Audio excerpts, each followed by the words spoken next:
Okay, let's start with analysis करेंगे Nifty और bank Nifty की। रात में है ट्रम्प की स्पीच और कल है बैंक ऑफ जापान का डेटा।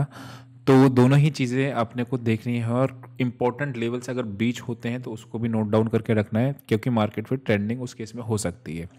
डेटा की भी एनालिसिस करेंगे, कहाँ पे आपका ऑप्शन सेलर बैठा हुआ है वो सारी चीज़ भी देखेंगे और अपना एक पॉइंट ऑफ व्यू बनाएंगे मार्केट में क्या करना चाहिए। ठीक है, सबसे पहले अगर बात करते हैं, आज हमने एक ही ट्रेड लिया था बैंक निफ्टी का, उसमें टारगेट हिट हुआ था और कोई ट्रेड ही नहीं लिया था। और यहाँ से अगर आप देखोगे तो बाय मॉर्निंग में बाइंग का ट्रेड अच्छा था। ठीक है, एनीवे ये आपका लेवल आ रहा है जहाँ पे मार्केट ने आपका 2-3 बार कनेक्ट किया है ना। कौन सा आ रहा है वो, वन डे पे अगर मार्क करते हैं तो 48,400 मान लो। ठीक है, थोड़ा बहुत नीचे मान लेते हैं तो 44,800 के नीचे हम लोग मार्केट में ट्रेंडिंग का प्लान करेंगे डाउन साइड का, अगर ये 48,400 के नीचे जाती है।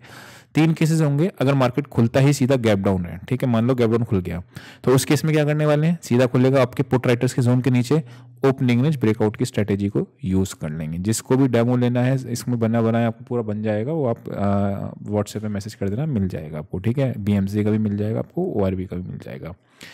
आगे बढ़ते हैं और आगे बढ़ के देखेंगे, अगर गैप डाउन खुलेगा तो ओआरबी लगाएंगे। ठीक है, लेकिन अगर सीधा खुला सपोर्ट पे, मान लो 40,000 पे सीधा खुला, तो क्या सेल करेंगे? द आंसर इज नो, क्योंकि सपोर्ट पे मार्केट खुलते तो सेल नहीं करते हैं, अगर रेजिस्टेंस पे मार्केट खुलता है तो बाय नहीं करते हैं, है ना।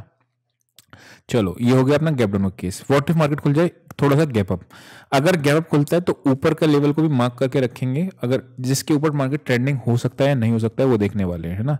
तो यहाँ पे आ रहा है आपका 48,800। ठीक है, आज हम लोगों का यहाँ ये हाई मारा 900 का, 900 तक के टारगेट से 900 के, और लास्ट में 49,000 के थे, लेकिन वो 886 से लौट गया। हमने बाय किया था 600 पे, है ना, वहाँ से अच्छा थोड़ा चला था मार्केट। एनीवे आगे बढ़ते हैं, आगे बढ़ के देखते हैं कि मार्केट में निफ्टी में क्या चल रहा है। ठीक है, अच्छा इसके ऊपर खुल जाए तो सेम केस है ना, अगर मान लो मार्केट खुल जाए सीधा इसके ऊपर तो भी ओपनिंग रेंज ब्रेकआउट की स्ट्रेटेजी लगाएंगे। इस बीच में क्या करना है, थोड़ा सा अवॉइड करेंगे 300 पॉइंट्स के रेंज में, क्योंकि 300 के पॉइंट में रेंज में कोई भी ट्रेड लेने का कोई फायदा नहीं है ना। निफ्टी पे आते हैं, निफ्टी पे देखोगे तो आप, इसने क्या करा, एक बड़ी कैंडल बनाई हुई है, हमने देखा था कि बड़ी कैंडल के अंदर ही एक्सपायरी होगी, लेकिन उसके बाद हमने कल छोटी रेंज बनाई थी, एक्सपायरी थी ना आज, तो छोटी रेंज के अंदर ही मार्केट एक्सपायर होकर आपकी बंद हो गई। अब मार्केट ने करा क्या है, देखो ध्यान से समझना, वन डे के ही चार्ट पे आते हैं। अभी बैंक निफ्टी के छोटे टाइम फ्रेम पे एनालिसिस एक लास्ट में कर लेंगे। अभी फिलहाल आप देखोगे तो यहाँ से नीचे आया, नीचे आने के बाद वापस से एक डब्ल्यू पैटर्न बनाने की कोशिश किया, नहीं बनाया, फेल हुआ, सीधा उसने ब्रेकडाउन दे दिया। अब ये ब्रेकडाउन में कायदे में तो कंटिन्यूशन होना चाहिए, लेकिन निफ्टी कर ही नहीं रही है कंटिन्यूशन में। तो अगर आप देखोगे कि ये कैंडल आपकी, ये वाली फॉल्स ब्रेकडाउन की कैंडल हो जाएगी, अगर मार्केट वापस से 300 का लेवल क्रॉस करेगा तो ऊपर की रेंज क्या करेगा, 500 को ये तेजी से टेस्ट करेगा। तो अगर ये 300 टूटेगा, मतलब अभी छोटे टाइम फ्रेम पे चलते हैं कौन सा टूटेगा, तो वापस से ऊपर की रेंज तेजी से टेस्ट होने का दिखाएगा। छोटे टाइम फ्रेम पे आते हैं, देखते हैं वो कौन सा एरिया है, बिकॉज ट्रेड अच्छा मिल सकता है इसमें भी।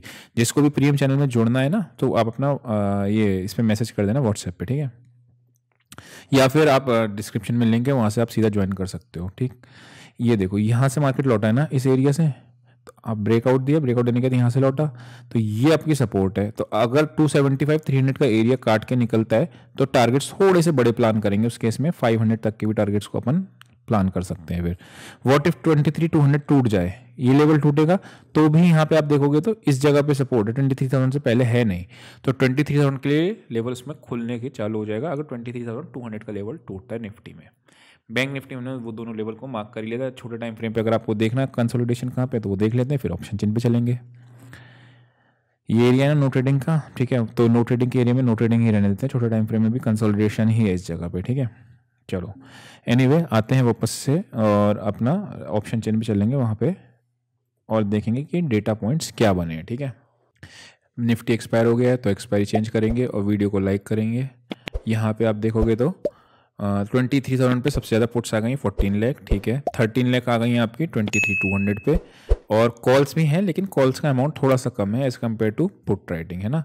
तो ये चीज़ को ध्यान में रखना। एक थोड़ा सा आप पॉज लो, ठीक है, पॉज लेके समझो कि कुछ अनयूजुअल दिख रहा है आपको क्या निफ्टी की ऑप्शन चिन्ह में, और उसमें देखोगे तो क्या दिख रहा है, 23,500 पे आपकी 318 पुट्स दिख रही हैं और 2,50,000 पुट्स दिख रही हैं। चलो देखते हैं पुट राइटिंग है या नहीं है, इसको खोल के देखते हैं कि ऐसा क्या है। भैया 2.5 लाख का वाइड निफ्टी में ऐड कर दिया 23,500 पे, ठीक है। तो यहाँ से एडिशन का अगर मैं बात करता हूँ तो एडिशन कहाँ पे हुआ है आपका 23, ओके, ये है एडिशन तकरीबन 23 लाख से लेके और यहाँ पे लेके आपका ये, तो 385 से 343। चलो मैं एक बार इसका ऑप्शन का चार्ट लगा लेता हूँ आपको।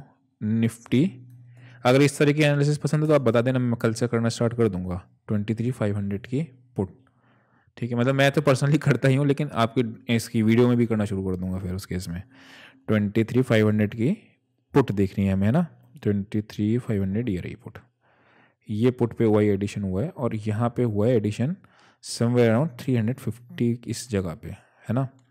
तो यहाँ पे आपका पुट राइटर चालू हो गई, पुट राइटिंग। तो जब तक मार्केट में बड़ी गिरावट आएगी, जब इस एरिया को क्रॉस करेगी ये पुट, तभी तो बड़ी गिरावट आएगी। पुट बढ़ रही है मतलब मार्केट गिर रहा है ना, तो पुट तभी बढ़ेगी जब इस एरिया को क्रॉस करेगी। जब ये एरिया जब तक क्रॉस नहीं करेगी, मार्केट ने अगर 20-30 पॉइंट नीचे भी आएगी तो वो सेलिंग पॉइंट नहीं होगा, है ना।